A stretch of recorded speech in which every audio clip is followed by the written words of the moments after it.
Good নুন বন্ধুরা, তোমরা সবাই কেমন আছো? আশা করছি ভালো আছো, সুস্থ আছো। আমার পরিবারের সবাই ভালো আছে, সুস্থ আছে। তো আমার ব্লগটা আমি এখন থেকে স্টার্ট করছি। আজকে সকাল থেকে একটুকু ফোটার টাইম পাইনি আমি ভিডিও বানানোর মতো। বড় সোনা সকালে স্কুলে গেলেও বড়বাবু ডিউটি গেছে, তাড়াতাড়ি চলে আসবে, তার জন্য রান্না করতে হবে হুটোপাটি করে। সেই জন্য আমি সব কাজ করে নিয়েছি। করে নেওয়ার পর এই একটু সময় পেলাম সবেমাত্র, তো বসে আছি। তো আজকে নেবো একটু চুলের যত্ন, সেই জন্য নিয়ে নিয়েছি অ্যালোভেরা। তো প্রথমেই বন্ধুরা অ্যালোভেরাগুলো আমি কেটে নিচ্ছি। দু সাইডের কাঁটাগুলো সাইড থেকে ভালোভাবে বাদ দিয়ে দেব। দু সাইডের কাঁটাগুলো আস্তে আস্তে ভালোভাবে কেটে বাদ দিয়ে দেব। বাদ দেওয়ার পর মধ্যিখান থেকে এটা দু টুকরো করে নিচ্ছি, কেননা অ্যালোভেরাটা ভীষণ পরিমাণে বড়, সেই জন্য দু টুকরো করে নেওয়ার পর পাতাগুলো দু সাইড থেকে আমি ভাগ করে নিচ্ছি। তো দুই ভাগ করে নেওয়ার পর আমি এই ছুরিটার সাহায্যে এরকমভাবে পুরো জেলটা বার করে নেব। তোমরা যতটুকু চাও ততটুকু জেল দিতে পারো, এরকমভাবে আস্তে আস্তে পুরো জেলটা বাইর করে নেবে। তো আমার পুরো জেলটা বার করা হয়ে গেছে পাতাগুলো থেকে। তো পুরো জেলটা বের করে নিয়েছি, ভীষণই মোটা পরিমাণে জেলটা বেরিয়েছে। এরপরে আমি এর মধ্যে 2 প্যাকেট শ্যাম্পু দিয়ে দিচ্ছি। আমি ক্লিনিক প্লাস শ্যাম্পু নিয়েছি, তোমরা যে যা শ্যাম্পু মাখো সেই শ্যাম্পু নিতে পারো, কোনো অসুবিধা নেই। আমি ক্লিনিক প্লাস শ্যাম্পু মাখি, তাই আমি ক্লিনিক প্লাস শ্যাম্পুই নিয়েছি 2 পাতা। তো 2 পাতা দিয়ে দেওয়ার পর প্রচুর পরিমাণে মোটা ছিল অ্যালোভেরা জেলটা, তাই জন্য আমি একটু জল দিয়ে দেবো এর সঙ্গে। জল পাইল করলে অনেকটা পাতলা হয়ে যাবে, নাহলে ভীষণ মোটা, মাখতে অসুবিধা। এই মাখামাখির ঝামেলাটা আমি করি না, এই মাখামাখির ঝামেলাটা মা করে দেয়। মা সব সময় মাথায় আমার মধ্যে সব মাখিয়ে দেয়। আমি যা কিছুই চুলের ট্রিটমেন্ট করি না কেন, পুরোটাই মা মাখিয়ে দেয়। আমি জাস্ট রেডি করে নিয়ে যাই, রেডি করে নিয়ে গিয়ে মায়ের কাছে বসি, মা মাখিয়ে দেয়। কেননা অ্যালোভেরা ভীষণ হরহরে টাইপের হয়, মাখতে অসুবিধা হয়, মাই মাখিয়ে দেয়। অ্যালোভেরা, পেঁয়াজ রস, এ সমস্ত কিছু সব মা মাখিয়ে দেয়। আজকে যেহেতু মা উপোস করেছে, সেই জন্য মাকে বিরক্ত করলাম না, আমি নিজেই যতটুকু পারি ততটুকু চুলগুলো ভাগ করে করে মেখে নিলাম। যতটুকু হয় ততটুকুই থাক, অন্য সময় মা মাখিয়ে দেবে, আজকে নয়। তো তারপর আমি পুরো ছাদটার ঝাঁট দিয়ে নিচ্ছি, কেন ছাদটা ভীষণ পরিমাণে নোংরা হয়েছে।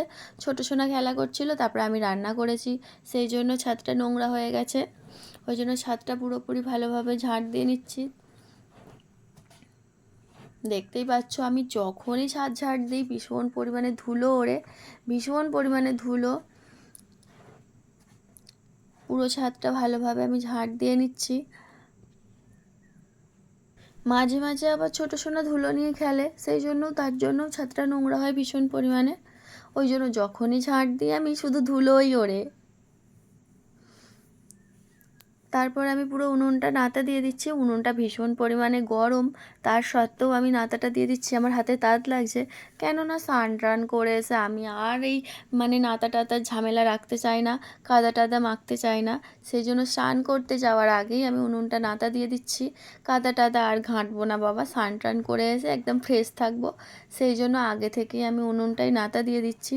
উনুনটা ঠান্ডা হওয়ার পর নাতা দিলে ভালো হতো, কিন্তু আমি গরম গরমই দিয়ে দিচ্ছি, যাতে আর ঘাঁটবো না কাদাটা, সেই জন্য। এত পরিমাণে গরম যে নাতাটা দেওয়ার পরে সাথে সাথে টেনে নিয়ে শুকনো হয়ে যাচ্ছে। তারপরে ছোটো সোনাকে স্নান করিয়ে দিচ্ছি।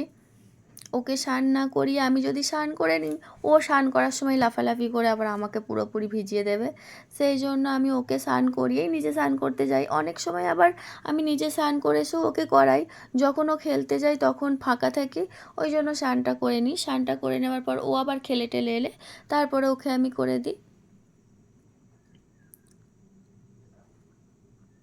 তো খুব মজা করেই লাফিয়ে লাফিয়ে স্নানটা করে নিচ্ছে, গরমের সময় তো। তো বন্ধুরা স্নান টান করে আমি চলে এসেছি, এসে ছোটো সোনাকে খাইয়ে দিলাম, খাইয়ে দিয়ে ঘুম পাড়ালাম, বড় সোনাকে খাওয়ালাম। আর এই মাত্র একটু বসেছি, এ দেখো ছোটো সোনা ঘুমাচ্ছে, ওকে ঘুমটা পাড়িয়ে দিয়েছি। ঘুমটা পাড়িয়ে দিয়ে আমি চুলটা আঁচড়াচ্ছি। আগে চুলটা আঁচড়াইনি, কেননা ছোটো সোনার খাওয়ার টাইম হয়ে গেছে, ওকে টাইমে না খাওয়ালে ও ভীষণ পরিমাণে বিরক্ত করবে। তো সেই জন্য ওকে আগে খাইয়ে টাইয়ে ঘুম পাড়িয়ে দিয়েছি ঠান্ডা মেজাজে। এবার চুলটা আঁচড়াবো, আগে চুলটা আঁচড়ানো হয়নি আমার।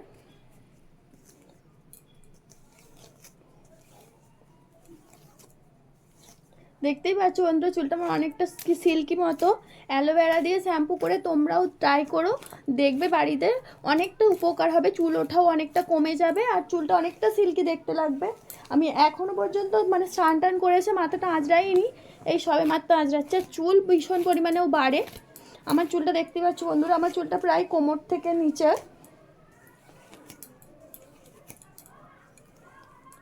অনেক বড় আমার চুলটা। অনেক বড় বলতে আমার কাছে মনে হয় যেন অনেকটাই। আর চুল অনেকটা ওঠে কমে, রাখো বন্ধুরা, চিরুনিতে খুব কম চুল উঠেছে। আগে ভীষণ পরিমাণে আমার চুলটা উঠতো, যেই থেকে আমি এই অ্যালোভেরা দিয়ে শ্যাম্পু করা ট্রাই করেছি, তো আমার শ্যাম্পুটা অনেক মানে চুলটা অনেকটাই কম উঠছে। দেখছো বন্ধুরা, আমার চুলটা অনেকটাই সিল্কি।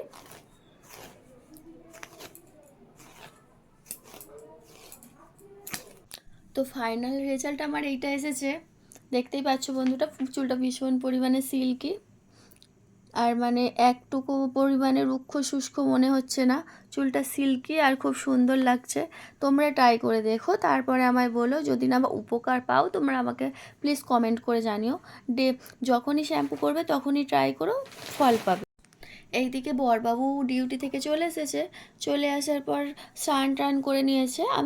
উনি মাথা আঁচড়াচ্ছে আর আমি ভাতটা বেড়ে দিচ্ছি। খাওয়ার জিনিস আমি আগেও বাসন ধুয়ে রেখেছিলাম, তারপরেও বাসনটা ধুয়ে দিলাম, কেননা খাওয়ার জিনিস যতটা পরিষ্কার পরিচ্ছন্ন বা গুছিয়ে দেওয়া যায় ততটাই ভালো।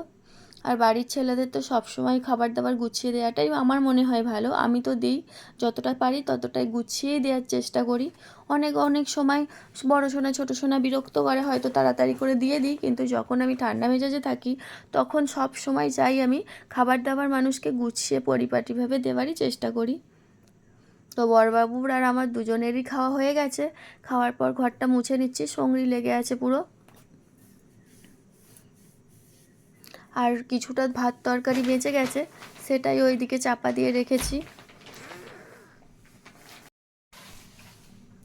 অনেকটাই বেলা হয়ে গেছে তো সেই জন্য আর খেতে ভালো লাগছিল না, ওই জন্য ভাত তরকারি সব বেঁচে গেছে, ও চাপা দেওয়া আছে।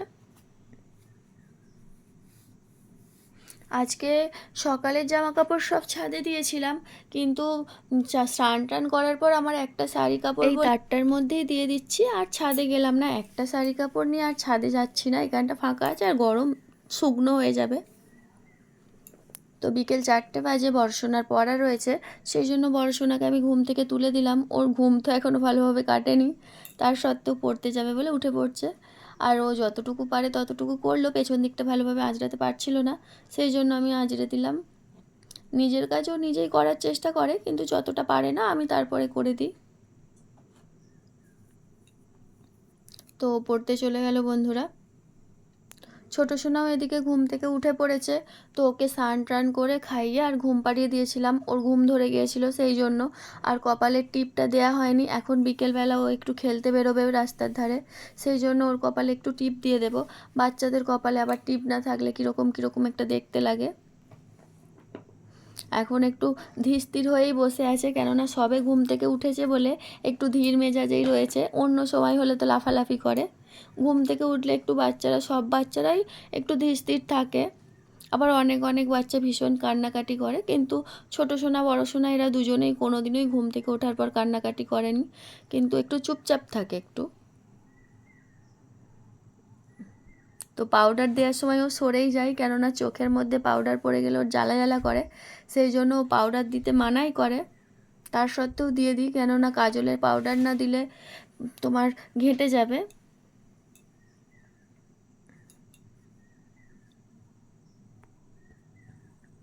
তো ও আরেকটা টিপ দেবার কথা বলছিল আমায়।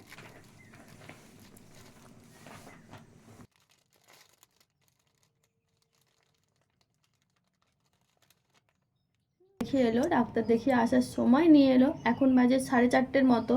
তো এখন গরমকাল বলে নিয়ে এসেছে, এখন খেলে অসুবিধা সেরকম নেই। ভালো।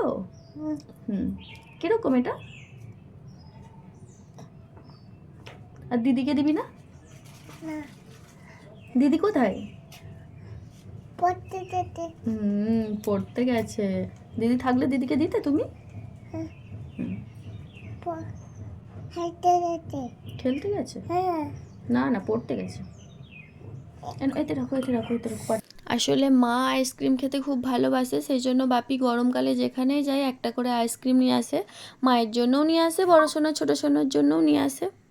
তো ও বাড়িতে আমি সবার প্রথমে সন্ধেটা দেখিয়ে নিলাম, তারপরে আমি এ বাড়িতে সন্ধেটা দেখাচ্ছি। ও বাড়িতে মা মনসা আছে, তারপরে গেটের সামনে অনেক ঠাকুরের পিকচার লাগানো রয়েছে, সেই জন্য ওই বাড়িতে আগে আমি সন্ধে দিই, তারপরে আমার এই বাড়িতে আমি সন্ধেটা দিই।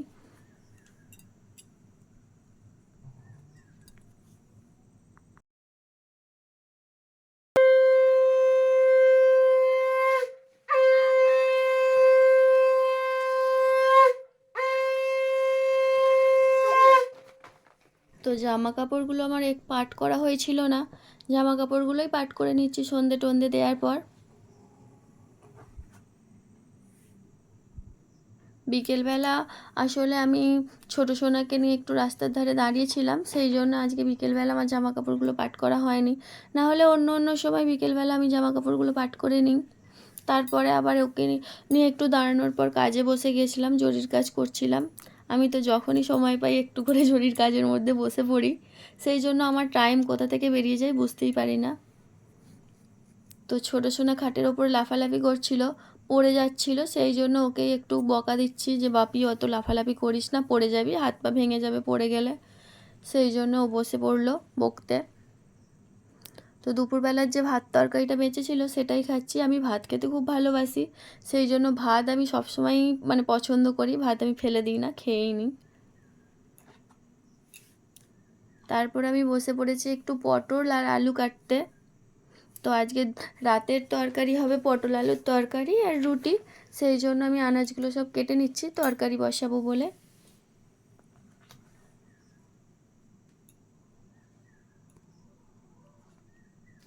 আর এদিকে প্রায় আমি তরকারি এই পটলগুলো ভাজতে বসিয়ে দিয়েছি, আর ওদিকে আমার রুটি হচ্ছে। বড়জের পটল বলে বন্ধুরা, পটলটা ভাজছি যখন তখনই সেন্টটা বেশ ভালোই উঠেছে। আমি যখন ভাজছিলাম তখনই পটলগুলো সেন্ট খুব সুন্দর উঠেছিল। তো পটলগুলো আমার সব ভাজা হয়ে গেছে, সেই জন্য সব পটলগুলো আমি তুলে নিচ্ছি। এই তেলের মধ্যেই একটু পাঁচ ফোড়ন দিয়ে আর আলুগুলো চাপিয়ে দিচ্ছি তরকারি করব বলে। তো এতে হালকা করে নুন দিয়ে দেব, নুন দিলে তাড়াতাড়ি আলুটা ভাজা হয়ে যাবে। তো তাড়াতাড়ি আলুটা ভাজা হয়ে গেলে আমার রান্নাটাও খুব তাড়াতাড়ি হয়ে যাবে। আর এমনিতেও এখন 9:45 মতো বাজে। তো জরির কাজ করছিলাম, আমি জরির কাজ থেকে উঠে এসেই খাবারটা বানাচ্ছি। তো কিছুটা আলু আমি ঘেঁটে দিচ্ছি তরকারিতে টেস্টটা ভালো হবে বলে। ঘাঁটা ঘাঁটা লাগবে তরকারিটা, সেই জন্য আমি কিছুটা আলু ঘেঁটে দিচ্ছি।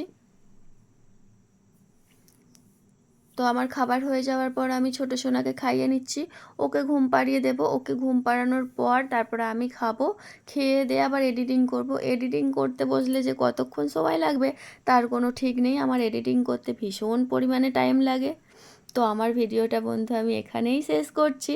যদি ভালো লাগে লাইক করো, কমেন্ট করো, অ্যান্ড চ্যানেলটা সাবস্ক্রাইব করে আমার পাশে থেকো।